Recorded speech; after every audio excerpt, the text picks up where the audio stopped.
અંકલેશ્વર તાલુકાના સારંગપુર ગ્રામ પંચાયતની હદમાં આવેલા લક્ષ્મણનગરને જોડતા મુખ્ય માર્ગ પર વરસાદી પાણી ભરાઈ રહેતા સ્થાનિક રહેવાસીઓ તેમજ શાળાના વિદ્યાર્થીઓને ભારે હાલાકીનો સામનો કરવો પડી રહ્યો છે। વરસાદ પડતાની સાથે લક્ષ્મણનગરને જોડતા મુખ્ય માર્ગ પર વરસાદી પાણી ભરાઈ જાય છે, જેના કારણે વિદ્યાર્થીઓને પાણીમાંથી પસાર થઈને શાળાએ જવાની ફરજ પડે છે।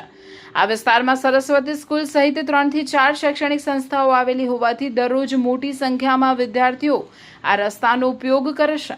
પાણી ભરાવાને કારણે નાના બાળકો, વાલીઓ તેમજ વાહન ચાલકો માટે અકસ્માતનો ભય પણ સતત રહે છે।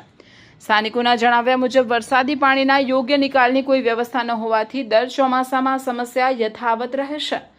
અનેક વખત ગ્રામ પંચાયત અને સંબંધિત તંત્ર સમક્ષ રજૂઆતો કરવામાં આવી હોવા છતાં આજ દિન સુધી કોઈ કાયમી ઉકેલ આવ્યો નથી। સ્થાનિકોએ માંગ કરી છે કે વરસાદી પાણીના નિકાલ માટે યોગ્ય ડ્રેનેજ વ્યવસ્થા ઊભી કરવામાં આવે તેમજ લક્ષ્મણનગરને જોડતા માર્ગનું તાત્કાલિક સમારકામ કરવામાં આવે, જેથી વિદ્યાર્થીઓ અને સ્થાનિક લોકોને દર વર્ષે ભોગવવી પડતી मुश्किलीમાંથી राहत मिल सके। सारंगपुर पंचायत के अंदर ये एरिया पड़ता है, यहाँ तो कोई काम ही नहीं होता। 5 महीना पहले भी मैं देखा था, सुना था कि मैंने एक रोड और गटर बनने वाला है। आज तक रोड ना बना ना गटर बना। आज की हालत देखिए, बच्चे लोग का निकलना चलना मुश्किल हो गया। बच्चे स्कूल कैसे आएंगे, जाएंगे, क्या करेंगे, वो मुश्किल हो गया है। हम लोग का मेन रास्ता टूट गया है, मेन रास्ता जाने का।